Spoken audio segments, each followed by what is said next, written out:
2026 की शुरुआत हो चुकी है और यह साल उम्मीद करते हैं हम कि 2025 से बेहतर हो, अच्छा हो, देश में अमन शांति चैन हो और आप और हम उत्तरोत्तर तरक्की करें, देश तरक्की करे। हम और आप तरक्की करेंगे तो देश की तरक्की होगी। ये सारी उम्मीदें हैं, लेकिन इससे पहले जो पहला सेंटेंस मैं बोला हूं कि नया साल शुरू होते ही बीजेपी पर बड़ी मुसीबत आ गई है, ये क्यों बोल रहा हूं, ये जानना जरूरी है।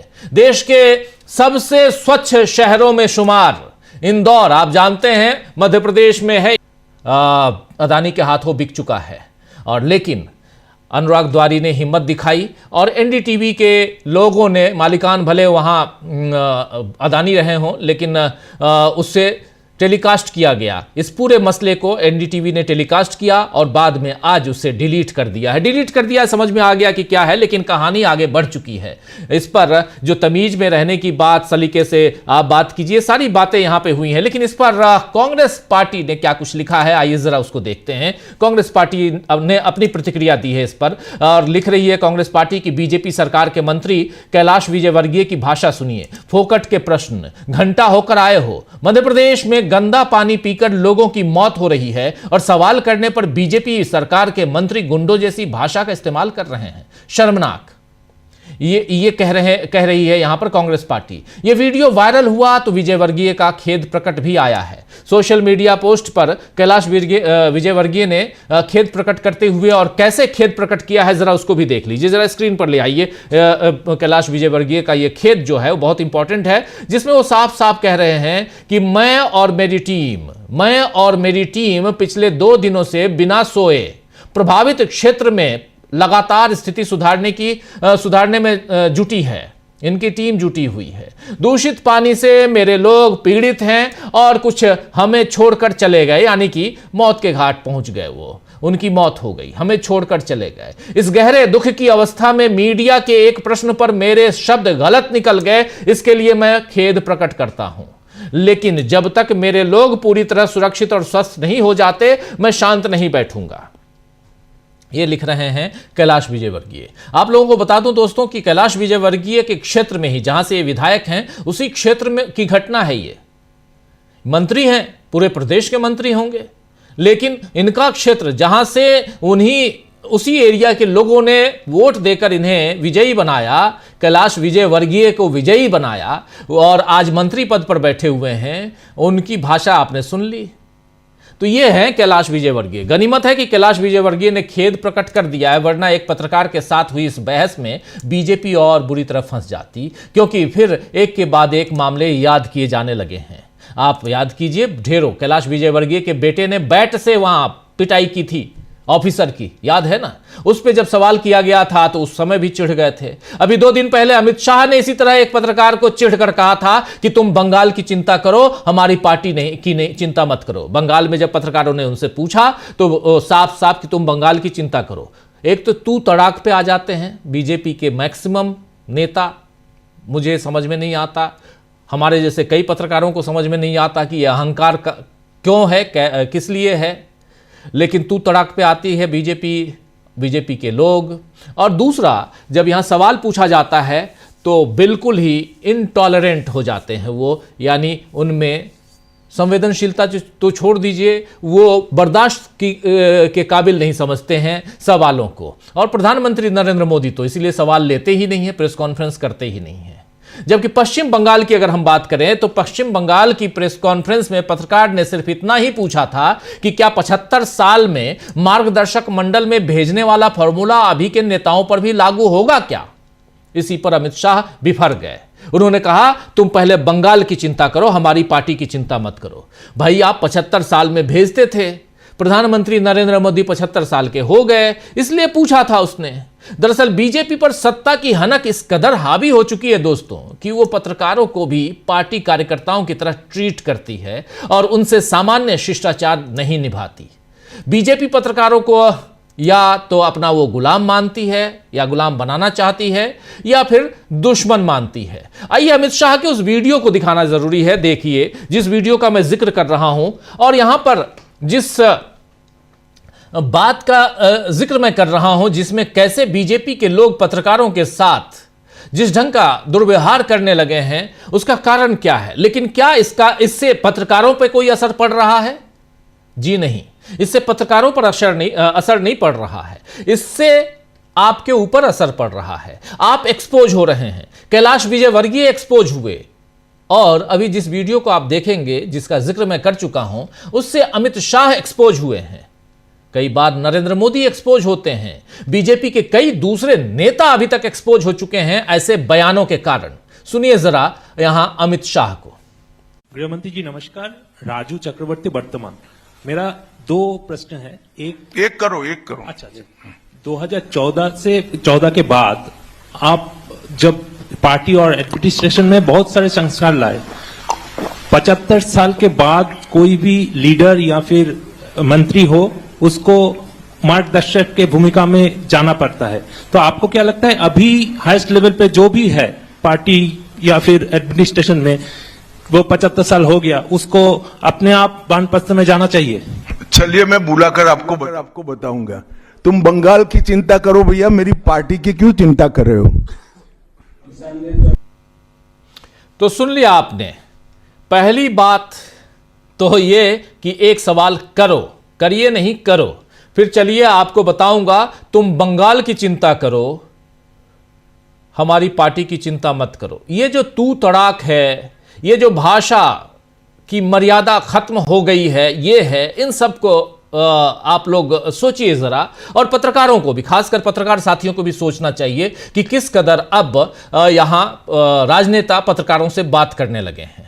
सब जानते हैं कि नरेंद्र मोदी खुद को प्रेस कॉन्फ्रेंस नहीं करते, खुद तो करते नहीं हैं, और अब उनके मंत्री, विधायक, सांसद इस तरह का व्यवहार पत्रकारों से करते हैं, तो फिर वही होगा जो अभी इंदौर में हुआ है। पत्रकार भी यहां विरोध करेंगे। बीजेपी को वहां बैकफुट पर आना पड़ा है इंदौर में। अब सरकार दूषित पेयजल मामले में जांच करने और दोषियों को पकड़ने की बात कर रही है। हालांकि कफ सिरप मामला जो चल रहा है उत्तर प्रदेश में, उसमें भी ऐसा ही हुआ था कि कफ सिरप के कारण भी कई बच्चों की जान गई थी, लेकिन कुछ दिन बीतते न बीतते सब शांत हो गया और पूरा का पूरा इल्जाम समाजवादी पार्टी पर लगाने की कोशिश योगी आदित्यनाथ ने की विधानसभा में।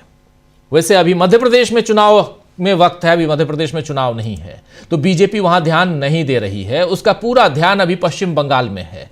आज ही अमित शाह पश्चिम बंगाल के दौरे से वापस दिल्ली लौटे हैं, और लौटने से पहले उन्होंने कार्यकर्ताओं से कहा कि दिल पे लिख लो इस बार हमारी सरकार। कह के आए हैं, दिल पे लिख लो इस बार हमारी सरकार, यानी पश्चिम बंगाल में बीजेपी की सरकार आ रही है। अमित शाह ने कोलकाता और आसपास की 28 में से कम 22 सीटें जीतने का लक्ष्य भी दिया है अपने कार्यकर्ताओं को। लेकिन क्या ममता बनर्जी के रहते बीजेपी अमित शाह के मन की बात पूरी कर पाएगी? यह देखना होगा, क्योंकि ममता बनर्जी ने भी अभी से रणनीतियों पर काम करना शुरू कर दिया है। चुनाव आयोग को एसआईआर पर घेरने से लेकर राज्य में यानी पश्चिम बंगाल में धार्मिक सद्भाव का माहौल बनाने वाले तमाम फैसले ममता बनर्जी ले रही हैं, जिससे बीजेपी का हिंदुत्व का कार्ड फेल हो सकता है। और हाल ही में ममता बनर्जी ने न्यू टाउन में दुर्गा आंगन बनाने का काम शुरू किया है, जिसके बाद बीजेपी नेता अग्निमित्रा पॉल ने भी कहा कि मंदिर मस्जिद बनवाना सरकार का काम नहीं है। अब बीजेपी का नेता ही, जब यहां पर मंदिर बनवाने की बात हो गई तो अब अग्निमित्रा पॉल आके कह रही है मंदिर मस्जिद बनवाना सरकार का काम नहीं है। यानी यहां ममता बनर्जी ने बीजेपी को फंसा दिया है, और दूसरी तरफ बीजेपी उधर इंदौर में फंसी हुई है। तीसरी तरफ आज ही उत्तराखंड में आप जान रहे हैं कि अंकिता भंडारी का मामला जो है वो तूल पकड़ता जा रहा है, और बीजेपी के एक पूर्व विधायक ने इस्तीफा दिया है, और आज 1 तारीख को उन्होंने अपनी पार्टी से खुद को अलग कर लिया है।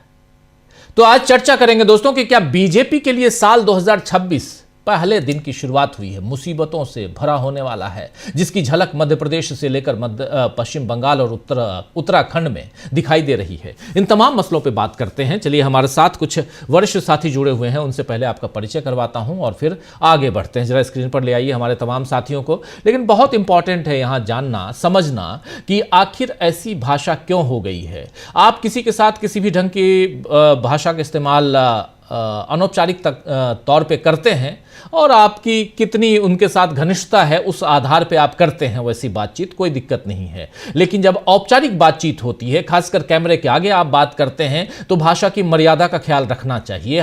मैं भी अभी इस वक्त प्रोग्राम कर रहा हूं, शब्दों का चयन करके ही आप लोगों के सामने रखता हूं कि कौन सा शब्द बोलना चाहिए, कौन सा शब्द नहीं बोलना चाहिए। कई बार थोड़ा सा सोचने के लिए, कुछ पल के लिए, कुछ सेकंड के लिए रुकना पड़ता है कि नहीं ये शब्द नहीं, ये शब्द आना चाहिए। ये सारी चीज़ें चलती हैं जब हम लोग जुबान की बातें यानी कि बोलकर आप तक कुछ पहुंचाते हैं तब। इसलिए यहां बहुत ज़रूरी है इन तमाम मसलों पे चर्चा होनी चाहिए। 3 साथी हमारे मौजूद हैं इस वक्त। अमलेंदु उपाध्याय जी हैं, प्रफुल्ल कोलख्यान जी हैं और हमारे साथ मौजूद हैं सिद्धार्थ जी। साथ में जुड़े हुए हैं प्रशांत टंडन जी भी और शकील अख्तर जी भी। आप पांचों का स्वागत है, इस्तकबाल है और स्वागत इस्तकबाल और नव वर्ष की एक बार फिर ढेरों शुभकामनाओं के साथ आप तमाम साथियों जो हमारे साथ जुड़ गए हैं उनका भी, जो जुड़ने वाले हैं उनका भी स्वागत करता हूं। फिर से सीधे आना चाहता हूं सबसे पहले सिद्धार्थ जी आपके पास।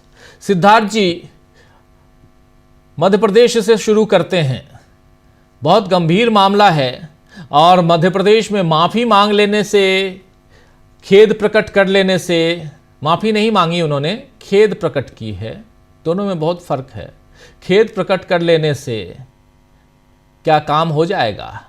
यहां पर पत्रकार कि जो उनका पत्रकारों को 4 गालियां मिलती रहती हैं। हम आप सब हैं सड़क पे, 4 लोग, कोई कुछ बोल देता है, किसी को हम पसंद नहीं आते हमको गाली दे देते हैं, हम पसंद आते हैं तो प्यार भी मिलता है, सारी चीजें चलती हैं साथ साथ सिद्धार्थ जी।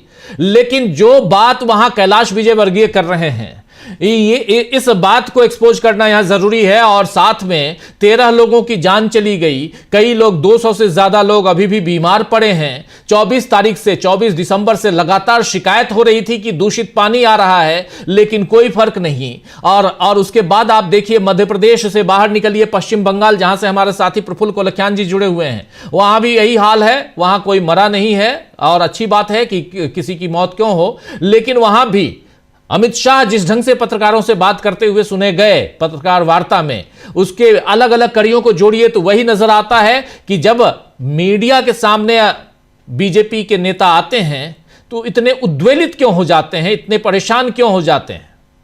सिद्धार्थ जी। टीवी लाइव के सभी दर्शकों को 2026 नववर्ष की बहुत बहुत शुभकामनाएं। दुर्भाग्य से सुबह जिस जायके के साथ नववर्ष शुरू हुआ, शाम होते होते भाजपा के एक बहुत जो सीनियर मंत्री हैं उनकी भाषा, उनकी अश्लील भाषा सुनते सुनते पूरा मुंह का जायका नववर्ष का खराब हो गया। ये चाहे अश्लील भाषा भाजपा के मंत्री मध्य प्रदेश में बोलते हों या भारत के गृह मंत्री तू तड़ाक करते हों, ये अपने आप में बताता है, ये सब में अपने आप में हम लोगों के लिए भी एक बहुत बड़ी सीख है कि हम असभ्य होंगे तो धीरे धीरे असंवेदनशील भी हो जाएंगे, या जब आप असंवेदनशील अगर हो जाएंगे तो धीरे धीरे असभ्य भी हो जाएंगे। तो ये भी बताता है कि सभ्यता का शिक्षित होने से कोई लेना देना नहीं है। ये अश्लील भाषा बोलने वाले जो मंत्री हैं ये खुद कानून की पढ़ाई कर चुके हैं। ये बताता है कि शिक्षा बीज नहीं खाद होती है। बबूल के पेड़ में खाद डालेंगे तो कांटे तेज उगेंगे और आम के पेड़ में खाद डालेंगे तो फल मीठे होंगे। इसीलिए शिक्षा यदि किसी चालाक व्यक्ति को, चालाक प्रवृत्ति के व्यक्ति को मिल जाती है तो वो धीरे धीरे धूर्त बन जाता है, और अगर शरीफ आदमी को वही शिक्षा दी जाती है तो वो धीरे धीरे सज्जन भी बन जाता है। भाजपा के राज में भारत की हजारों साल की एक सभ्यता की जो संस्कृति थी वो भाजपा ने असभ्यता की विकृति में परिवर्तित कर दिया है। भारत की संस्कृति में तो सर अर्जुन जब द्रोणाचार्य या भीष्म का भी वध करते थे तो उससे पहले उनको प्रणाम कर देते थे। भाजपा राज में नागरिक सरकारी पानी पी के मरते हैं तो उसी क्षेत्र का विधायक उसके सवाल जब पूछा जाता है तो कहता है कि कैसा फालतू सवाल है, उस चीज को फालतू मुद्दा मानते हैं, ऊपर से पूछने वाले को गाली दे देते हैं। ये बहुत अच्छा हुआ, आप ट्विटर जो उनका दिखा रहे थे उनका माफीनामा, वो अगर पूरा शॉट दिखाइए तो बहुत अच्छा हुआ कि ट्विटर अपने आप में एक दुनिया भर का प्लेटफॉर्म है। तो जैसे ही उन्होंने ट्विटर पर डाला ना, ट्विटर ने उसके नीचे कम्युनिटी नोट्स डाल दिया, उसका संदर्भ डाल दिया। ट्विटर ने वो जो गाली उन्होंने नहीं भी दी थी वो गाली भी ट्विटर ने दी थी कि इन्होंने इस तरह की गाली दी है और यह सभ्यता की निशानी है। इसी ये जो आपका ट्वीट है, इस ट्वीट के नीचे ट्विटर को दिखाएंगे तो ट्विटर ने इनकी पूरी की पूरी पोल खोल दी है। इनकी माफी में इन्होंने जो शब्द का इस्तेमाल नहीं भी किया, वो शब्द भी ट्विटर ने इस्तेमाल करके कह दिया। तो इसका मतलब क्या है कि भारत में किसी भी राजनीतिक, इसका मतलब सीधा सीधा है विषय। यहाँ पर जो नीचे कम्युनिटी नोट्स आप देख रहे हैं, जो नीचे अंग्रेजी में है, ये ट्विटर ने अपनी ओर से डाला है। इस ट्विटर ने कहा है कि इन्होंने इस तरह का अश्लील शब्द का इस्तेमाल किया। भारत में हर व्यक्ति जानता है, हम मंदिर जाते हैं तो मंदिर में हमारा व्यवहार अलग होता है। मंदिर से निकल के दोस्तों के साथ होटल में बैठ के खाना पीना करते हैं, उस समय हमारा व्यवहार अलग होता है। ये बोलने की जरूरत नहीं होती है कि कोई संवैधानिक पद पर अगर व्यक्ति बैठा है उसको किस तरह का व्यवहार करना चाहिए। किसी आप ही के क्षेत्र का, किसी भी सरकार नाम की इकाई का पहला दायित्व क्या होता है? अपने नागरिकों को सुरक्षा देना। जब सुरक्षा दे देते हो तो सेवा देना। यहाँ पर आप सरकार के नाते जो सेवा दे रहे थे, लोगों को पानी दे रहे थे, वो इतना दूषित निकला कि उससे लोगों की सुरक्षा में सेंध लग गई, वो लोग मर गए, दर्जनों लोग मर गए। तो आप न सेवा दे पा रहे हो ढंग से, न सुरक्षा दे पा रहे हो, और लोग सवाल पूछते हैं तो गाली दे रहे हो। इसका मतलब क्या है? इसका मतलब ही ये है कि भाजपा का पूरा इकोसिस्टम जो है वो अपने आप को एक बाकी लोगों से अलग मानता है। भारत के किसी भी राजनीतिक दल के किसी भी नेता को या किसी भी राजनीतिक दल को आप एक सवाल पूछिए राजीव जी कि भैया आप चुनाव लड़ते हो, आपको सत्ता चाहिए, क्यों सत्ता चाहिए? तो एक ही जवाब मिलेगा कि हमको सत्ता इसीलिए चाहिए ताकि हम लोगों की सेवा कर सकें। अब सेवा करने का तरीका अलग होता है। स्टालिन साहब का तरीका कुछ अलग होगा, ममता बनर्जी का तरीका अलग होगा, सिद्धरामैया का तरीका अलग होगा, भगवंत मान का तरीका अलग होगा, अलग अलग, नीतीश कुमार का तरीका अलग होगा। लेकिन हर राजनीतिक दल भारत में यही कहता है कि हमें सत्ता इसीलिए चाहिए क्योंकि हम लोगों की सेवा करना चाहते हैं। यही सवाल आप किसी भाजपाई को पूछिए कि आपको सत्ता क्यों चाहिए, कहेगा भाजपाई कि हमको फलाने को टाइट करना है, फलाने को टाइट करना है, फलाना ठीक नहीं व्यवहार कर रहा है, उसको हमको सीधा करना है, फलाने पर बुलडोजर चलाना है। तो मतलब भाजपा अपने आप को समझ ली है कि वो ये देश नहीं है, कोई क्लासरूम है और वो क्लासरूम का टीचर है। उसका काम लोग बच्चों को पढ़ाई देना नहीं है, उसका काम सुबह से शाम तक बच्चों को छड़ी मारते रहना है। तो इस तरह का अगर भाजपा सत्ता को गलतफहमी में समझ के रखेगी कि सत्ता का मतलब ही है सजा देने का हथियार, जबकि असल में सत्ता का मतलब होता है सेवा देने का उपकरण।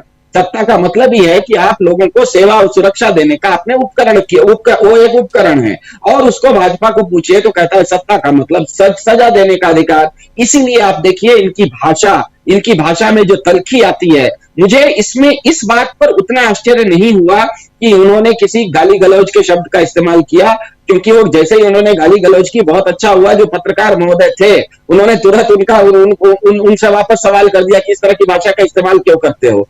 मुझे इनकी असंवेदनशीलता पर बहुत आश्चर्य होता है कि आपके क्षेत्र के 12 नागरिक मर गए थे। जब आपसे सवाल पूछा गया पानी के ऊपर, आपने कह दिया कि ये कैसा फालतू सवाल है। इसका मतलब क्या है कि आपकी संवेदनशीलता कहां चली गई है? आप इस देश के अपने आप को जनप्रतिनिधि मान रहे हैं या अपने आप को राजा मान रहे हैं? अगर आप जनप्रतिनिधि मानते तो आपके राज्य में अगर जनता पानी पी के मर रही है तो उसके प्रति आप इतने असंवेदनशील कैसे हो सकते हैं कि वैसे सवाल को कहिएगा कि ये तो फालतू सवाल है, ये तो फोकट का सवाल है। तो मुझे इसमें इनके जो भाषा में जो अश्लील शब्द का इस्तेमाल किया वो मुझे करने की जरूरत नहीं है, क्योंकि ट्विटर खुद कर रहा है। पूरी दुनिया में इन्होंने एक जो माफी मांगा उससे ज्यादा तो फजीयत इनकी हो चुकी। ट्विटर ने उस पर उस चीज को इन्होंने जो छुपाना चाहा उसको तो ट्विटर ने पूरी तरह से उघाड़ दिया। इन्होंने जो खेद व्यक्त करने का ट्वीट किया या माफीनामे का ट्वीट किया, उसके नीचे ट्विटर ने उन्होंने जिस चीज को छुपाने की कोशिश की उसको उस शब्द का इस्तेमाल करके, उस अश्लील शब्द का इस्तेमाल करके ट्विटर ने तो इनको सारा का सारा इनको उघाड़ दिया। लेकिन मुझे ज्यादा इस पर चिंता यह है कि जब पहला सवाल पूछा गया कि आपके क्षेत्र में पानी पी के लोग मर रहे हैं, पानी की समस्या का समाधान क्या है, तो उन्होंने जवाब दिया कि कैसा फोकट का सवाल है। इसका मतलब ही है कि भाजपा ने इस देश की संस्कृति को विकृति बना दिया है और विकृति को अब वो संस्कृति के रूप में परोस रही है। ये हम सबके लिए एक सीख है, हम सबके लिए एक लेसन है कि अगर हम कहीं ना कहीं हमारी भाषा में असभ्यता आएगी, इसका मतलब ही है कि हमारे अंदर असंवेदनशीलता है, या तो हमारे अंदर असंवेदनशीलता आएगी तो हमारे भाषा में दिखने लग जाएगी। ये चाहे पर मध्य प्रदेश में हो चाहे बंगाल में हो, यही चीज तो ये बता रही है। जी जी, राजीव बिल्कुल जी। बिल्कुल बिल्कुल, आप सही कह रहे हैं, बिल्कुल सही कह रहे हैं। जरा शकील जी, उस क्षेत्र को आप बहुत अच्छी तरह से जानते हैं। शकील जी, जरा आपसे समझना चाहता हूं कि कैसे इस पूरे घटनाक्रम को देखते हैं। हम चलेंगे उधर भी, बंगाल भी चलेंगे और प्रफुल्ल जी से भी समझेंगे कि वहां पर क्या हाल है, लेकिन इतने संवेदनहीन क्यों हो जाते हैं, खासकर बीजेपी शासित प्रदेशों के नेता और देश पर भी काबिज जो बीजेपी के नेता हैं वो भी, उनकी भाषा, उनकी बोलियां क्यों बदल जाती हैं? आजकल हम लोग देख रहे हैं ज्यादा इंटॉलरेंट होते जा रहे हैं, ज्यादा आखिर ऐसी स्थिति क्यों उत्पन्न हो रही है? आपकी तो डबल इंजन की सरकार है, आराम से काम कीजिए, लेकिन जब पहले से बताया, देखिए यहां लड़ाई पत्रकार और एक मंत्री की नहीं है, लड़ाई तो यहां पर उन लोगों की है जो मर रहे हैं, जो हॉस्पिटल में हैं। शकील जी, बहुत ही खराब स्थिति है ये, क्या कहें इसके बारे में। 11 साल हो गए, 11.5 साल हो गए, तब से मीडिया जो है वो इस तरह से डरने लगा, दबने लगा और जी हुजूरी करने लगा कि बीजेपी के नेताओं को वही आदत पड़ गई है। बीजेपी के नेता ये पहले भी थे, वाजपेयी के राज में भी इनसे सवाल पूछा जाता था, मगर तब हालत इतनी खराब नहीं थी।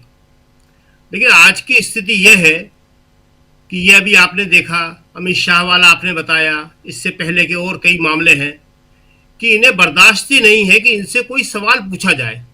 जो हम कहें उसको नोट करो और ले जाके दिखा दो, जो हम कहें उसको कैमरे में कैच करो और ले जाके दिखा दो। और कैलाश विजयवर्गीय जो हैं वो पहली बार थोड़ी ऐसा बोल रहे हैं। इससे पहले उन्होंने बोला था जब नीतीश कुमार जो है पाला बदल के आरजेडी के साथ चले गए थे, तो इन्होंने क्या उदाहरण दिया था, उसका भी वीडियो है, शायद मिल जाएगा आपको। कह रहे थे कि मैं विदेश से आया, मुझे बताया तो मुझे तो ऐसा लगा कि जल की लड़कियां बॉयफ्रेंड बदलती हैं, ऐसे नीतीश कुमार ने बदल लिया। लड़कियों के लिए इन शब्दों का प्रयोग किया उन्होंने कि लड़कियां जैसे बॉयफ्रेंड बदलती हैं। इससे पहले उनके बेटे का तो आपने बताया ही अभी, और उसके बाद कोर्ट से बरी भी हो गया वो लड़का। इन्होंने पोहे वाले मजदूरों को कहा था बांग्लादेशी, लोगों ने कहा आपने कैसे पहचान लिया? कह रहे उनके पोहे खाने के अंदाज से, पोहे खाने के अंदाज से पहचान लेते कि बांग्लादेशी है। तो उनके अंदर अहंकार इतना आ गया, विजयवर्गीय के अंदर या बीजेपी के दूसरे नेताओं के अंदर, कि वो सामान्य आदमी को तो कुछ समझते ही नहीं है। और पत्रकार जो काम कर रहा है, ऑन ड्यूटी है, जिसको एक आजादी के बाद से इतना एक दर्जा मिला हुआ है, फोर्थ स्टेट कहा जाने लगा है, चौथा खंबा कहा जाने लगा है, उसके साथ भी उनका व्यवहार ऐसे ही है जैसे घर के मुलाजिम के साथ होता है। और अभी आपने बताया कि वो एनडीटीवी ने हटा लिया ट्वीट। आपको एक और याद होगा इसी तरह का, बड़ा संवेदनशील रिपोर्टिंग की थी एक लड़के ने, बड़ा यंग लड़का था, टमाटर वाले की, रामेश्वर की। वो टमाटर नहीं खरीद पा रहा था, राहुल ने फिर उसको घर पे ही बुलाया था अपने। वो लड़का भी गायब हो गया, बड़े चैनल में था वो। और उसके बाद उस लड़के को इतना वो पॉपुलर हो गया और इतना अच्छा उसने सवाल किया था। अच्छे सवाल हम उसके मानते हैं टीवी वालों के, जो कम सवाल पूछ के और सारी बात निकलवा ले। भानु झा नाम था उसका शायद, वो गायब हो गया। अब अनुराग द्वारी के लिए भी ये समस्या पैदा कर सकते हैं कि जिस तरह से उन्होंने काउंटर किया, मतलब वो एक सवाल पूछ रहा है रिपोर्टर और आप कह रहे फोकट का सवाल। फोकट का सवाल क्या होता है? और वो कह रहा है कि मैं हो क्या आया, तो आप उसके जाने को अजाना कर रहे हैं कि आप गए नहीं वहां। शब्द जिस तरह का इस्तेमाल कर रहे हैं, बोल नहीं सकते हम, तो उस तरह का शब्द बोल रहे हैं। तो ये जो स्थिति है बहुत ही गंभीर है, शर्मनाक है, लेकिन इससे लड़ना पड़ेगा। और एक पत्रकार के पूछने से दूसरे पत्रकारों में भी थोड़ा तो साहस का संचार होता है, हम ये मानते हैं, क्योंकि कल से इस बात की चर्चा हो रही है। लोग इतना नहीं पूछेंगे तो कुछ तो पूछेंगे, लोगों में हिम्मत आती है। ये एक अच्छी बात है कि कहीं ना कहीं से शुरुआत होती है। और बीजेपी को भी सोचना पड़ेगा इस बात को कि इस तरह से हमेशा नहीं चल सकता है ये। अमित शाह का आपने बताया, अमित शाह तो हमेशा से ही ऐसे बोलते रहे हैं। वो कह रहे हैं हमारी पार्टी की बात हम पे छोड़ दो, आप कांग्रेस की बात करते हैं। कांग्रेस की पूरी चिंता आपको है कि कांग्रेस में ये होना चाहिए, ये नहीं होना चाहिए। यहां तक कि आप बोलते हैं कि बीजेपी के नेता के का वजह उस पर आप बात करते हैं।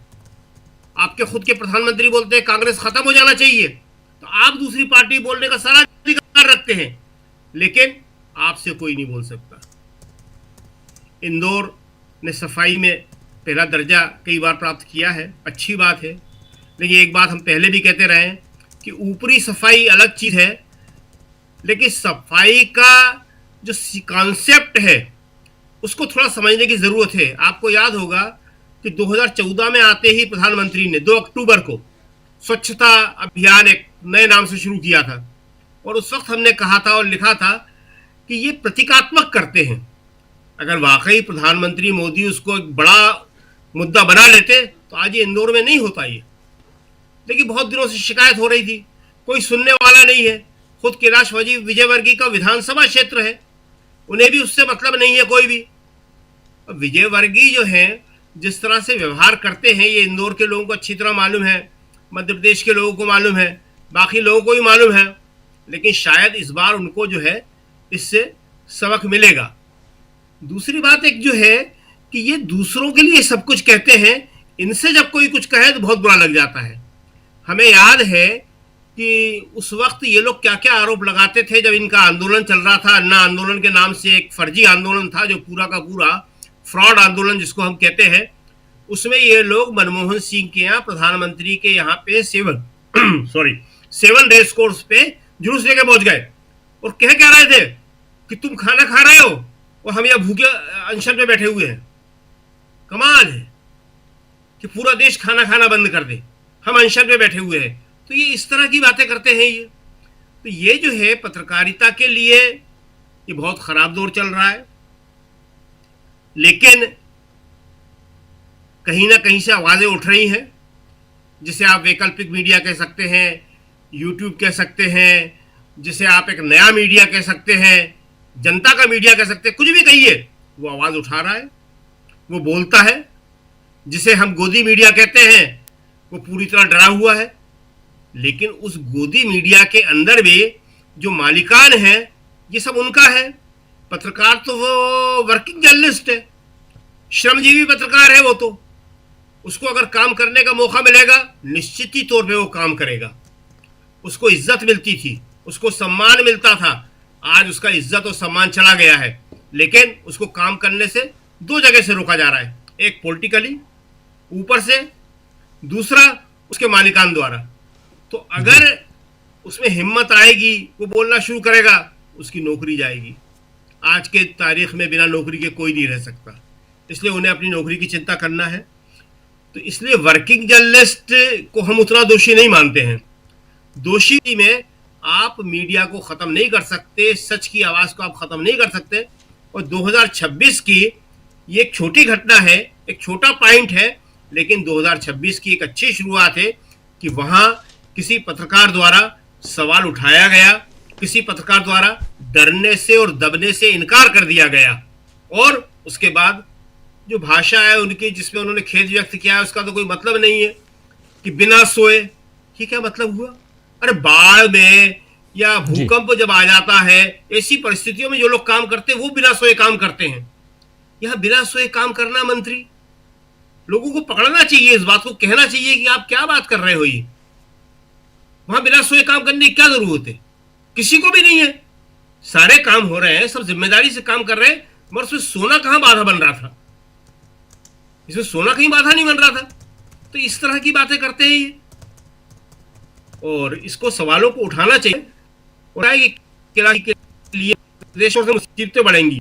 केंद्र में उनकी मदद करने वाले लोग बैठे हुए हैं, लेकिन मध्य प्रदेश के अंदर, मध्य प्रदेश की राजनीति में वर्ग के लिए शकील जी, वीडियो डाउन हो रहा है, लेकिन मुख्य रूप से आपने अपनी बात पूर्ण रूप से रखी दी है और उसमें कैलाश विजयवर्गीय का जिक्र हम कर रहे हैं और कैलाश विजयवर्गीय की संवेदना वहां रहनी चाहिए थी जब उनके क्षेत्र में, उनके एरिया में, जहां से वो विधायक हैं। मंत्री तो बाद में बने, पहले विधायक बनते हैं। विधायक बने, जिन लोगों ने उनको वोट दिया वही अगर दूषित पानी पीने से मर रहे हों, अगर बीमार पड़ रहे हों, बीमार पड़ रहे थे तो बता भी रहे थे कि हम यहाँ ये स्थिति उत्पन्न हो गई है, लेकिन उस समय सुध नहीं ली। और जब अब 13 लोग मर गए और उस पर सवाल पत्रकार पूछता है तो आप ऐसे अपशब्दों का इस्तेमाल करते हैं। बाद में आप माफी मांगिए या कुछ कीजिए, लेकिन संवेदना वहां कहां चली गई थी? आपकी संवेदना आपकी क्या मर गई थी?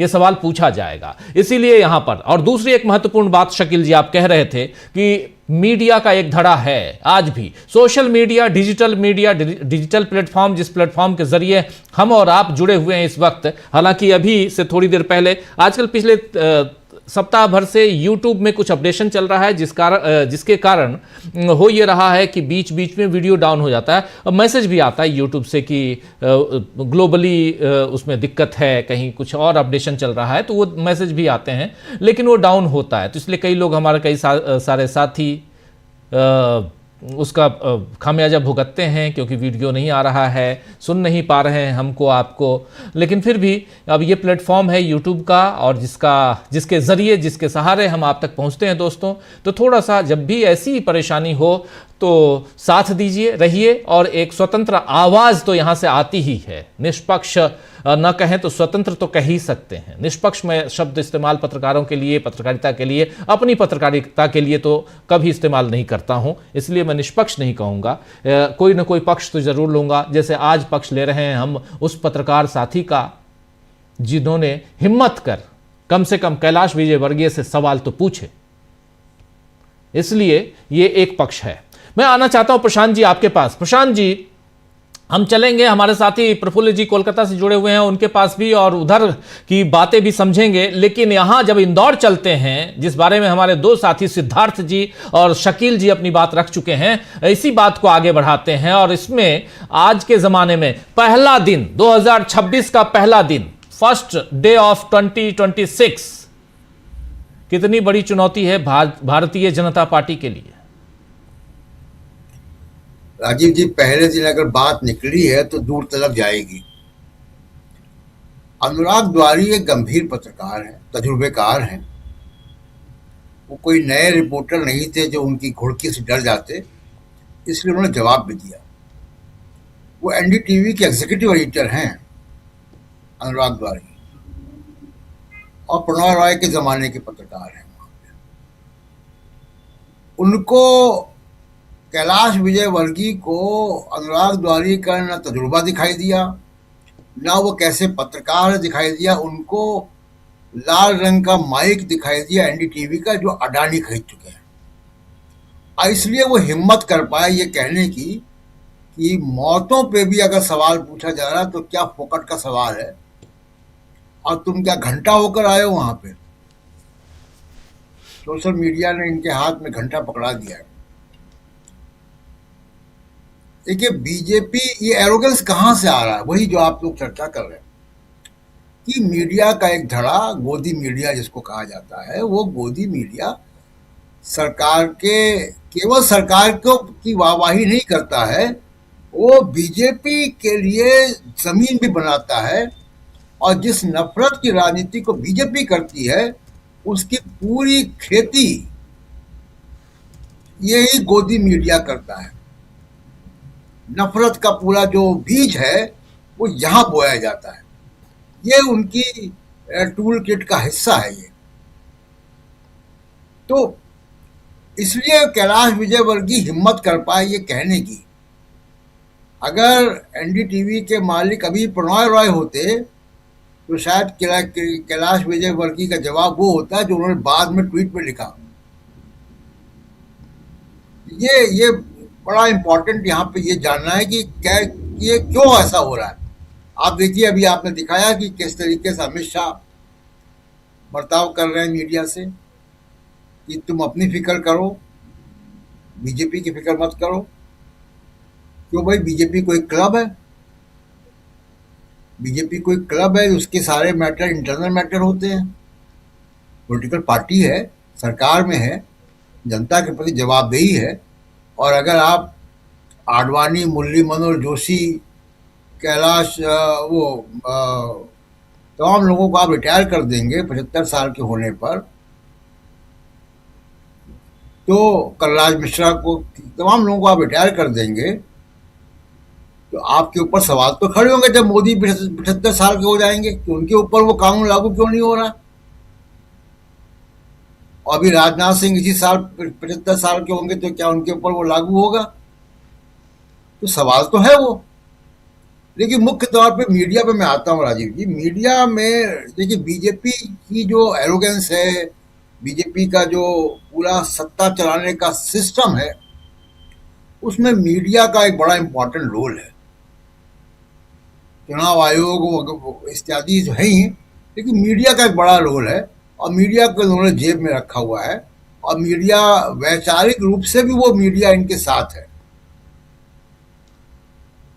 लेकिन अब ये जो घटना हुई है, आज की घटना जी, आप देखिएगा जिस तरीके से ये सोशल मीडिया पे विमर्श पैदा हुआ है इस पे, वो ये बात बहुत आगे तक जाएगी। अब तमाम बीजेपी के जो मंत्री हैं, चाहे वो राज्य के मंत्री हैं, राज्य सरकारों के मंत्री हैं, जो केंद्र सरकार में मंत्री हैं, या जो भी जवाबदेह है किसी भी पब्लिक कॉज के प्रति, मीडिया का माइक उसके मुंह तक जाएगा। अब आप देखिएगा ये सिलसिला निकल पड़ेगा, और जब ये सिलसिला निकलेगा तब इनको जनता के बीच में सही आईना जो है वो दिखाया जाएगा। तो मीडिया में, जैसा अभी शकील जी ने कहा कि हिम्मत जुटेगी, हिम्मत बिल्कुल। ये आप देखिएगा कि अगले 15 दिन के अंदर ये आप दिखाइएगा कि जगह जगह अब लोग इनके मुंह पे माइक जो है वो डालेंगे, इनके मुंह के सामने माइक लेकर आएंगे और ये पीछे के दरवाजे से बाहर जाया करेंगे। सामने से इनकी हिम्मत नहीं पड़ेगी जहाँ मीडिया हो। पहले किसी को पूछेंगे बाहर जाके देखो कि मीडिया है कि नहीं, और जिस रास्ते में मीडिया नहीं होगा उस दरवाजे से निकल के जाएंगे। ये स्थिति आएगी इनकी। तो मीडिया का रोल 2026 के शुरुआती दौर में ही ये खबर आना, और खासकर उस वक्त जो कि मीडिया का सबसे बड़ा रिमोट कंट्रोल पीएमओ के अंदर था, हिरेन जोशी की बात कर रहा हूँ जी, उनके बारे में अभी पता नहीं है कि वो किस ड्यूटी पर हैं, कहाँ हैं, क्या वो वाकई उस रोल पे हैं अभी कि नहीं हैं। वो जैसे चीन के अंदर से खबरें नहीं आती, ऐसी खबरें, ऐसा मामला यहाँ बन गया है। तो मीडिया को लेकर बहुत सारा दिक्कतें बीजेपी के सामने आने वाली हैं, और ये बड़ा एक जो है घटनाक्रम होगा कि अगर बीजेपी का मीडिया मैनेजमेंट खराब होता है मोदी जी का, तो बीजेपी के सामने नई चुनौतियां आएंगी जिसके लिए वो तैयार नहीं मानसिक रूप से। जी जी, बिल्कुल मानसिक रूप से तैयार नहीं है। और ये मीडिया मैनेजमेंट की बात है, और बीजेपी के लिए ये 2026 शुरुआत क्यों मुसीबतों से भरा हुआ आज का पहला दिन, और दिखाई दे रहा है जब आगाज ऐसा हो तो अंजाम क्या होगा, कहते हैं लोग। और अंजाम तक पहुँचे हैं, लेकिन उससे पहले बहुत सारी समीक्षाएं हम लोग कर रहे हैं। और ये साल अभी 365 दिन में से पहला दिन निकला है, अभी 364 दिन बाकी हैं। प्रफुल्ल जी, ज़रा आपसे समझना चाहता हूँ, पहले तो यहीं इंदौर की बात आपसे करना चाहता हूँ। सेकंड राउंड में आऊँगा तो ज़रूर उधर आएंगे और पश्चिम बंगाल की भी बात करेंगे। इसको आप कैसे देखते हैं? और सबसे बड़ी चीज़ कि क्या आपको भी लगता है कि जहां संवेदनाओं की, संवेदनशीलता की बात होनी चाहिए, वहां पर विजय वर्गीय जैसे नेता क्यों फिर बैकफुट पे नजर आते हैं, क्यों अहंकार से भरे हुए नजर आते हैं? क्या एक लगातार और किसी भी ढंग से जीतने की जो एक फितरत हो गई है, उस कारण ये अहंकार दिखाई दे रहा है? क्या यहाँ से ये दिखाई दे रहा है, जैसे अभी कह रहे हैं दिल पे लिख लो कि हमारी ही सरकार आ रही है, वहाँ पश्चिम बंगाल में बार बार राहुल गांधी को बता रहे हैं। अब तक देखिए, अब राहुल गांधी को समझा रहे हैं अमित शाह कि आप क्यों हार रहे हैं। बहुत बढ़िया है, राहुल गांधी अमित शाह को अपना अब क्या बोलूं मैं, क्या पद दूं, मैनेजर नियुक्त कर लें, यही कहूंगा। जब आप समझा रहे हैं कि कैसे आप हार रहे हैं, क्यों हार रहे हैं, और अमित शाह बता रहे हैं, तो इससे बेहतर और क्या होगा कि कम से कम राहुल गांधी उन्हीं से बता लें, पूछ लें कि मैं जीतूंगा कैसे, यही बता दो, तुम वोट चोरी बंद कर दो, जीत जाऊंगा। शायद यही कहेंगे राहुल गांधी। लेकिन आते हैं विजय वर्गीय पे। प्रफुल्ल जी नमस्कार और नए साल की शुभकामनाएं, और खास करके इसलिए भी जो हमारे पत्रकार बंधु लोग हैं उनके लिए यह दिन तो आज अनुराग द्वारी ने खास बना दिया, और पहली ही तारीख से उन्होंने पत्रकारों के सिर उठाने और रीढ़ सीधी करने का ऐसा प्रतीक पेश किया कि इनकी सिट्टी पिट्टी गुम हो गई। वो उम्मीद नहीं कर रहे थे कि इस तरह का सवाल उनसे पूछेगा। जब दूसरे सवाल दूसरे वक्तव्य पर फोकट तक तो बात चल गई। आप फोकट जानते हैं कि मुफ्त की बात को फोकट बोलते हैं, तो ये फोकट तक तो बात चल गई, लेकिन जब इन्होंने दूसरा लाइन जो इस्तेमाल किया, जिसका मैं इस्तेमाल नहीं करना चाहूंगा, आपने सुना ही दिया है, उसके बाद जो अनुराग द्वारी ने इनको दबोचा तो इनका सा हेकड़ी इनकी निकल गई, और उनके समर्थन में जो लोग आए थे वो भी निकल गए। तो पत्रकारिता के सिर उठाने का, अपने आत्मगौरव की रक्षा की शुरुआत अगर 2026 की पहली तारीख से हो रही है, तो बाकी पत्रकारों में भी ये संदेश जाना चाहिए कि उन्हें अपनी ईयता का सम्मान, इंटीग्रिटी तो है ही, अपनी ईयता का, अपने होने का एहसास होना चाहिए। ये ठीक है कि पत्रकारिता को भी इस समय में दूसरे ढंग से डील किया गया है, सत्ता ने डील किया है, बहुत सारे लोग वो हो गए हैं, लेकिन फिर भी बावजूद इसके कि, और जो एनडीटीवी ने भी इसे चलाया और फिर वापस लिया, तो इससे इसकी व्याख्या मैं इस ढंग से करता हूं कि अगर पत्रकार तैयार हो जाएं, अब साहस से काम लें, तो व्यापारी जो कॉरपोरेट घराने हैं वे भी इसको नजरअंदाज नहीं कर सकते हैं तुरंत, भले ही कुछ देर के बाद डिलीट कर लें, लेकिन ये तो चलेगा तो वहां, और वहां चलकर ही सोशल मीडिया में वो काफी चल रहा है। तो इसलिए पत्रकारों को तो पहले बधाई। विजय वर्गीय जी का कलकत्ता से या पश्चिम बंगाल से संबंध इस तरह भी जुड़ता है कि पिछले चुनाव में ये कलकत्ता में भारतीय जनता पार्टी के चुनाव प्रभारी थे। हालांकि इन पर कई तरह के आरोप लगे और कई तरह की कारगुजारियां की। उस समय में दिलीप घोष यहाँ पर भारतीय जनता पार्टी के मुख्य चेहरा हुआ करते थे, उनको बनाया गया था। आज अमित शाह जी जो उनको अकेले में मिल रहे हैं, उनको फिर से तैयार कर रहे हैं समेटने के लिए। बीच में उन्होंने ममता बनर्जी, यहाँ की जो मुख्यमंत्री हैं, दीदी से भी इन्होंने, कैलाश जी बोलते हैं, ये हमारे दिलीप घोष ने मुलाकात की थी और उनकी बैठकें चल रही थी। लेकिन अभी जिस ढंग से वो एरोगेंटली बात कर रहे हैं, उनकी अमित शाह जी से बात हुई, उन्होंने यह भी कहा कि उन्होंने मुझसे कहा मिलकर काम करने के लिए, तो उन्होंने कहा कि अगर काम दिया जाएगा तब ना काम करूंगा। अभी तक उनको कोई काम दिया नहीं गया है, और जो आपने जो बताया कि 28 में से 22 का टास्क उनको दिया गया है कि वो चुनाव इसमें जीत करके आए, तो वो तो देखेंगे, अगले चरण में बात करते हैं कि वो कहाँ से वो सीट निकालने की बात बोल रहे हैं। कहीं 22 ही न रह जाए, 77 से निकल करके उनके मुंह में घी शक्कर न बस जाए कि वो 77 से 22 पर आकर के टिक जाए। 65 पर तो है अभी, तो 22 पर ही आकर न टिक जाए। बहरहाल देखिए, विजय वर्गीय जी के जो पिछली बार इनके जो पुत्र थे, आकाश शायद नाम था, आकाश विजय वर्गीय ने जी, उन्होंने जो आपने जिनके पिटाई की चर्चा की, शायद 2019 की घटना है, उस समय में भी चुनाव का माहौल था, तो लग रहा था कि चुनाव पर इसका असर पड़ेगा। लेकिन जनता जब इस बात को नहीं अगर महसूस करेगी, जनता कब जागेगी और इनके व्यवहार को समझेगी। ये दूसरों को अपने बराबर समझते ही नहीं है, समानता का सिद्धांत के यहाँ लागू होता ही नहीं है। एक दूसरे को न सिर्फ अपने से छोटा बल्कि ओछा भी मानकर चलते हैं। तो ये छोटे और ओछेपन से दूसरों को देखते हैं और अपने आप को विक्टिम बताते हैं कि लोग हमें गाली दे रहे हैं। जो भारतीय जनता पार्टी समान लोगों की बात या डाउन ट्रोडन लोगों की बात या हाशिए के लोगों की बात की राजनीति करने वाली अपने आप को बताती है, उस भारतीय जनता पार्टी को ऐसे लोगों के प्रति उनका कोई संवेदनशील रवैया होता ही नहीं है। और खुद इंदौर में ही सुमित्रा महाजन के साथ जिस ढंग से इन लोगों ने ट्रीट किया, उस ट्रीटमेंट को याद कीजिए कि वो किस प्रकार विपरीत थी। अब इनका ये कहेंगे कि आंतरिक मामला है। आंतरिक मामला आपका कुछ भी हो सकता है, लेकिन आंतरिक मामला का तो बहिर्गत प्रभाव होता ही है, लोग उससे प्रभावित होते हैं, उससे हमारे चरित्र की परिभाषा होती है।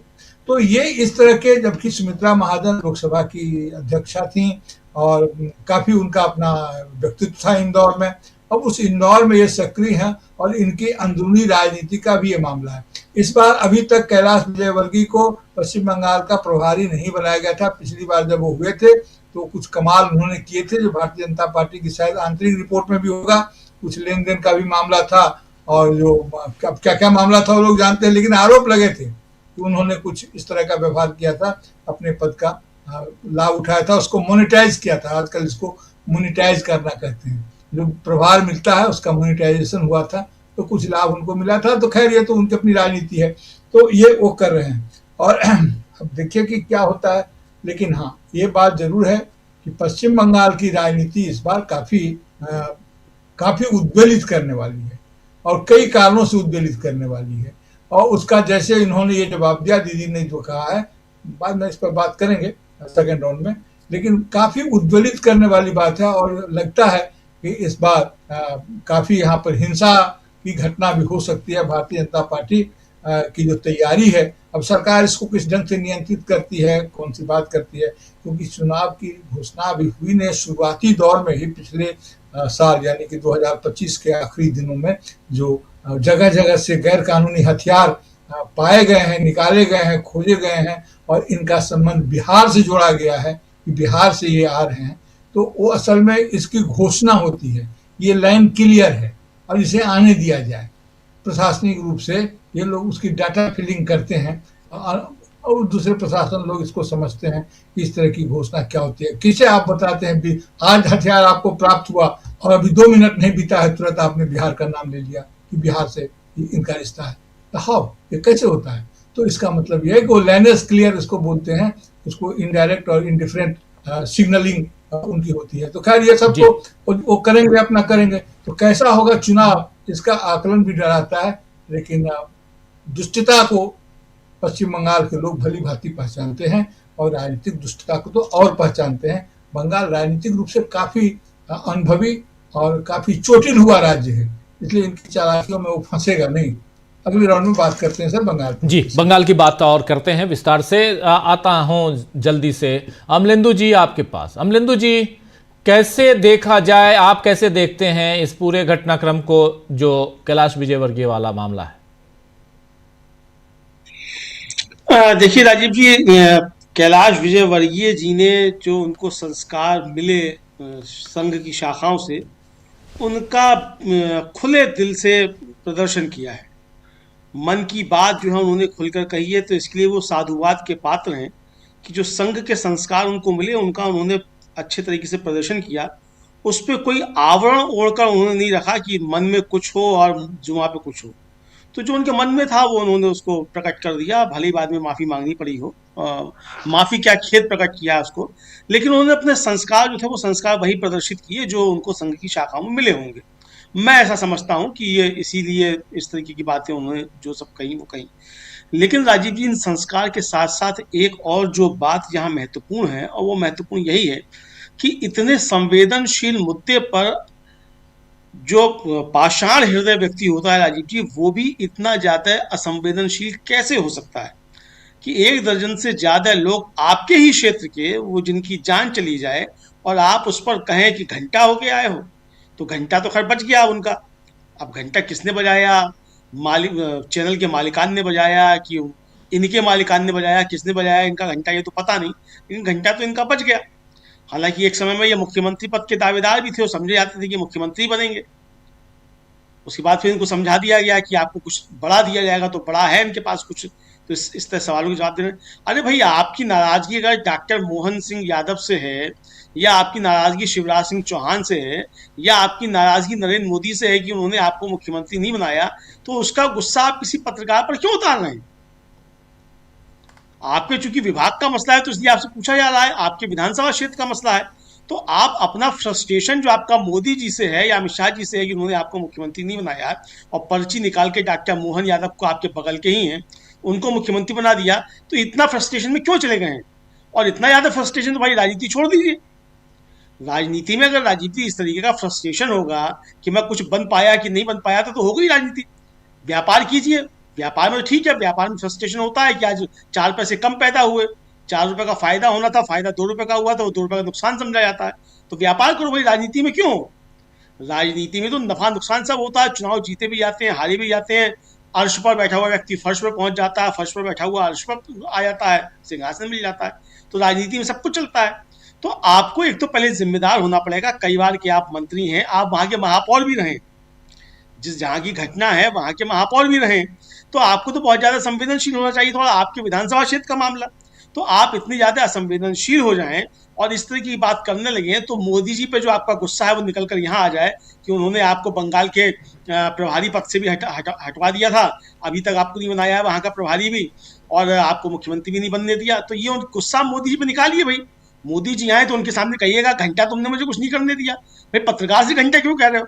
घंटा जिससे कहना है उससे कहो, जिस पे आपसे आपका गुस्सा है। तो मुझे लगता है राजीव जी इसमें उनकी ज्यादा गलती नहीं है वर्गीय साहब की, क्योंकि उनका गुस्सा मोदी जी पर था। मोदी जी पर तो निकल नहीं सकता, वो निकल गया अनुराग द्वारी पर। तो अनुराग द्वारी को भी उनको दिल से माफ कर देना चाहिए। मोदी जी भी दिल से माफ कर देते हैं इसी तरीके से, तो उनको भी दिल से जो है कैलाश विजयवर्गीय जी को माफ कर देना चाहिए। लेकिन राजीव जी अगर अनुराग द्वारी माफ कर भी दें तो क्या विजयवर्गीय को देश माफ कर देगा? सवाल ये भी है। अनुराग द्वारी के माफ कर देने से या एनडीटीवी ट्वीट डिलीट कर दे, उससे पाप धुल जाएंगे कैलाश विजयवर्गीय जी के? ये तो संभव नहीं है। लेकिन एक बात जरूर है राजीव जी कि अब संघर्ष ये है कि मालिक किसका तगड़ा है, मतलब वर्गीय जी का मालिक तगड़ा है कि अनुराग द्वारी का तगड़ा है, अब ये देखना है। हालांकि कहा यह जाता है कि जो वर्गीय जी के मालिक हैं वो अनुराग द्वारी के मालिकों के सामने नतमस्तक रहते हैं, ये भी कहा जाता है। तो अब ये राजीव जी मुझे लगता है दो मालिकों की ऊपर वाले जो उनकी लड़ाई हो गई कि भाई मेरे प्यादे ने तुम्हारे प्यादे को कुछ कह दिया, तो ये भी झगड़ा एक है। तो अब देखना ये है कि दोनों मालिकान जो मैंने तुम्हारे लिए इतना काम किया और तुम्हारा प्यादा जो मेरे प्यादे को ऐसे कह रहा है, तो ये झगड़ा भी हो सकता है। बहरहाल अगर ये झगड़ा भी है तो ऊपर निपटना चाहिए था, इसमें बीच में पत्रकार को एक को लाने की जरूरत थी। भैया वो वेतनभोगी पत्रकार है, अपना काम कर रहा है ईमानदारी के साथ, मोदी जी के मित्र के चैनल में काम करते हुए अगर वो जनता के सवाल पूछा है राजीव जी, ये तो बहुत हिम्मत वाला काम है। वरना तो लोग नौकरियां छोड़कर भाग जाते हैं, मालूम पड़ता है कि वो मोदी जी के मित्र खरीदने वाले हैं, क्रांतिकारी भले ही कितने बड़े हों, लेकिन अगर वो उस चैनल में रहकर भी और सवाल पूछ रहा है तो ये तो हिम्मत वाला काम है, जज्बे वाला आदमी है इसका मतलब। तो कुल मिलाकर राजीव जी मुझको लगता है कि ये मामला जो है ये सिर्फ इतना भर नहीं है कि एक मंत्री से सवाल पूछ लिया उसने घंटा कह दिया। ये कुल मिलाकर राजीव जी ये घंटे जितने भी बांधे फिर रहे हैं बीजेपी वाले, उनके संस्कार जो है इस घंटा के रूप में सामने आ रहे हैं। अब मोदी जी चाहे घंटा बजवाएं और चाहे डंडा बजवाएं, कुछ भी बजवाएं, लेकिन जो असली संस्कार है भारतीय जनता पार्टी के, उनका प्रकटीकरण कैलाश विजयवर्गीय जी ने बहुत ईमानदारी के साथ कर दिया है। जी जी, बिल्कुल सही आप कह रहे हैं, वो प्रकटीकरण ईमानदारी के साथ हो गया है और कैलाश विजयवर्गीय यहाँ बुरी तरह फंस चुके हैं। कैलाश विजयवर्गीय से इतर ज़रा और बाहर निकले। और पश्चिम बंगाल में कल जो हम लोगों ने देखा, सिद्धार्थ जी एक बार फिर आपके पास आना चाहता हूँ। कल हमने आखिरी दिन, कल 2025 का आखिरी दिन चुनाव आयोग में 2.5 घंटे की मीटिंग होती है। अभिषेक बनर्जी और उनके साथ 10 लोगों का जो डेलीगेशन है, उस डेलीगेशन के बाद निकलते हैं बाहर और वहाँ भी जो सीधे उंगली उठाकर इन लोगों की तरफ बात करने की कोशिश कर रहे थे ज्ञानेश कुमार, उस पर भी इन्होंने कहा कि वो उंगली उठाकर बात कर रहे थे। मैंने कहा, यानी अभिषेक बनर्जी ने कहा कि मैंने कहा कि उंगली हमारे तरफ मत कीजिए, उंगली नीचे कीजिए और बात कीजिए। परिस्थितियां यहाँ तक पहुँच चुकी हैं। हालांकि इस पर वहाँ पश्चिम बंगाल चुनाव आयोग का, वहाँ का राज्य चुनाव निर्वाचन अधिकारी का बयान आया है, सफाई आई है, लेकिन फिर भी जो एक अविश्वास है, उस एक तरफ चुनाव आयोग के साथ अविश्वास सिद्धार्थ जी, और दूसरी तरफ भारतीय जनता पार्टी के इस इतने कद्दावर नेता अमित शाह जैसे नेता अगर वहां जाकर वहां भी पत्रकारों को सीधे धमकाने का अंदाज में बात करें, वहां भी अपने कार्यकर्ताओं में जोश भरिए आप किसी भी ढंग से, लेकिन जो बातें कर रहे हैं उससे लगता है कि हाँ, आप वोट चोरी की कहीं ना कहीं गुंजाइश यहां बनाने की कोशिश कर रहे हैं। कैसे देखा जाए? अगर और एक खबर और भी है, जरा जोड़ दे, इसमें जोड़ना जरूरी है, वो है असम। जैसे बिहार में 10,000 रुपए दिए गए, असम में 32 लाख महिलाओं को 8,000 रुपए देने की प्लानिंग हो रही है। वहां के सीएम ने कह दिया है 8,000 रुपये चुनाव से पहले, वैसे ही जैसे वहां बिहार में 10,000 रुपये। ये तो बढ़िया खेल है, इस पे कोई रोक नहीं है। और आप बांटते चलो, जहां आपकी सरकार है, नहीं है वहां भी जाके बांटो और सरकार बना लो। कैसे देखा जाए सिद्धार्थ? हाँ, इसका मतलब ये भी है कि भाजपा इस देश के नागरिकों से काफी डरी हुई है। और शुरुआत में तो जिस तरह से अमलिंदित जी ने कहा कि भाजपा के संस्कार और भाजपा का पाखंड में अंतर क्या है, तो मैं अभी अभी आपके कार्यक्रम में नीचे एक टिकर चल रहा है, वो टिकर देख के मैं आश्चर्यचकित हूँ कि भाजपा यदि राष्ट्रीय सुरक्षा का दम भरती है तो आपके टिकर के अनुसार अपने परमाणु ठिकानों की जानकारी वो पाकिस्तान को क्यों दे रही है? सब कहीं फिर से कोई ट्रंप साहब का प्रेशर तो नहीं आ गया? आप कह रहे हैं राष्ट्रीय सुरक्षा पर हमको वोट दो, आप पाकिस्तान के साथ अपने परमाणु ठिकाने की जानकारी साझा कर रहे हैं। तो ये सब बातें बताती है कि भाजपा कितनी पाखंड है। और आता हूं अब बंगाल के ऊपर, SIR के ऊपर और वोट चोरी के ऊपर। एक चीज बहुत स्पष्ट, क्योंकि हम लोग कभी कभी आप कार्यक्रम में बुला लेते हैं तो हम थोड़ी देर के लिए आपके चैनल पर आके बैठ जाते हैं, लेकिन उसके अलावा हमारी जो वृत्ति है वो हम लोग, मैं और मेरी टीम रिसर्च करते हैं। तो रिसर्च का उपयोग मीडिया वाले भी करते हैं, कुछ स्वतंत्र लोग भी करते हैं, कई बार कुछ राजनीतिक दल भी करते हैं। तो रिसर्च जो करते हैं हम, जो डाटा है वो डाटा के अनुसार रिसर्च करते हैं। उसका लाभ हानि देखना मेरा काम नहीं है, वो एक मैथमेटिकल रिसर्च होता है। तो एक चीज अब रिसर्च से धीरे धीरे स्पष्ट होती जा रही है कि इस गलतफहमी में, इस गलतफहमी से ना इस देश को अब निकल जाना चाहिए कि SIR विपक्ष का वोट काटने की कोई साजिश है। SIR बीजेपी की साजिश है देश के नागरिकों को प्रजा बनाने का। नागरिक सर्वोच्च होता है, सरकार नागरिकों के अधीन होती है, लेकिन वहीं पर राजा सर्वोच्च होता है और प्रजा राजा के अधीन होती है।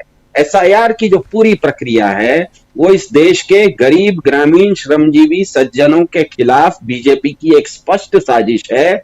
क्योंकि लोकतंत्र में सीधा सा नियम होता है कि नागरिक सरकार चुनता है।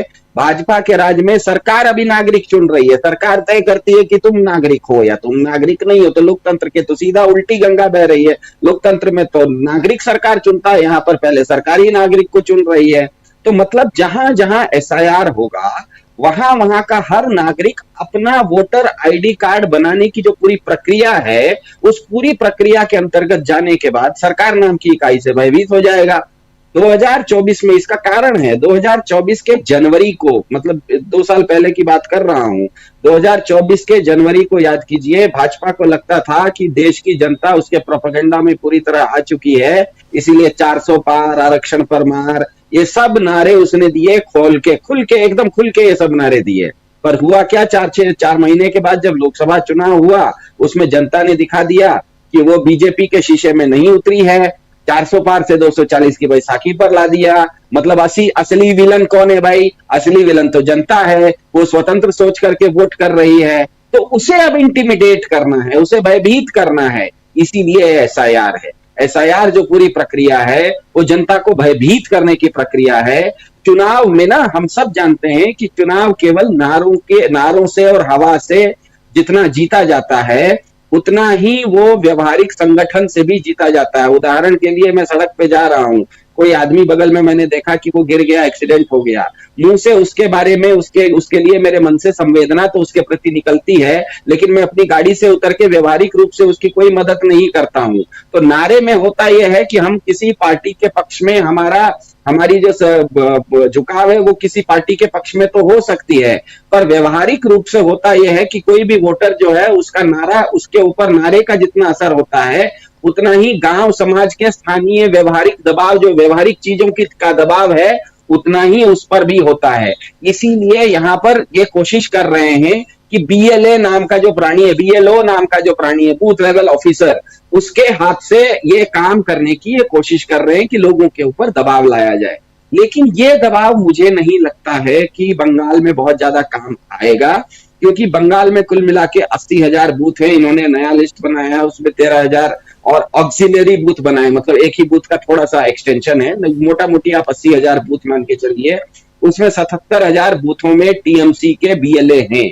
BLA नाम का जो प्राणी होता है वो हर पार्टी अपना BLA चुन सकती है, अपना BLA अपॉइंट कर सकती है, और BLA का काम होता है, उसका अधिकार होता है। BLO जहां भी होता है, जो कि चुनाव आयोग का केंचुआ के तरफ से एक व्यक्ति लगाया जाता है, उसका वो छाया बन के वो बीएलओ जहां जहां जाएगा बीएलए वहां वहां जा सकता है। तो इसमें होगा ये कि भाजपा से ज्यादा लोग, टीएमसी के पास 80,000 में से 77,000 बूथों पर बूथ लेवल एजेंट्स हैं, बीजेपी के पास 50,000 में भी नहीं है, लेफ्ट के पास मतलब सीपीआई वगैरह के पास करीब करीब 50,000 जगहों पर बूथ पे हैं। इसका मतलब इसीलिए भाजपा ने इस बंगाल में तो एक नया नियम भी बनाया, बूथ लेवल जो ऑफिसर होगा वो अगर बूथ में नहीं मिलेगा तो उस पूरे विधानसभा क्षेत्र का कोई भी व्यक्ति को भी बूथ लेवल ऑफिसर बना सकते हैं। इसका मतलब ये है कि भाजपा के साथ पास वहां पर बूथ में एक आदमी उनको नहीं मिल रहा है, जबकि टीएमसी के पास, ममता बनर्जी के पास 80,000 में से 77,000 बूथों में व्यक्ति, उसके पास बूथ लेवल पर बूथ में आदमी मिल चुका है,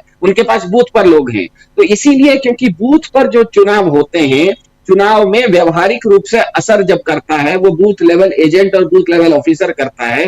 बूथ लेवल ऑफिसर तो व्यवहार क्या कहते हैं आधिकारिक रूप से करता है, लेकिन चुनाव का प्रचार हो, पर्चियां बांटना हो, लोगों को घर घर जाके मनाना हो, चुनाव के दिन वोटरों को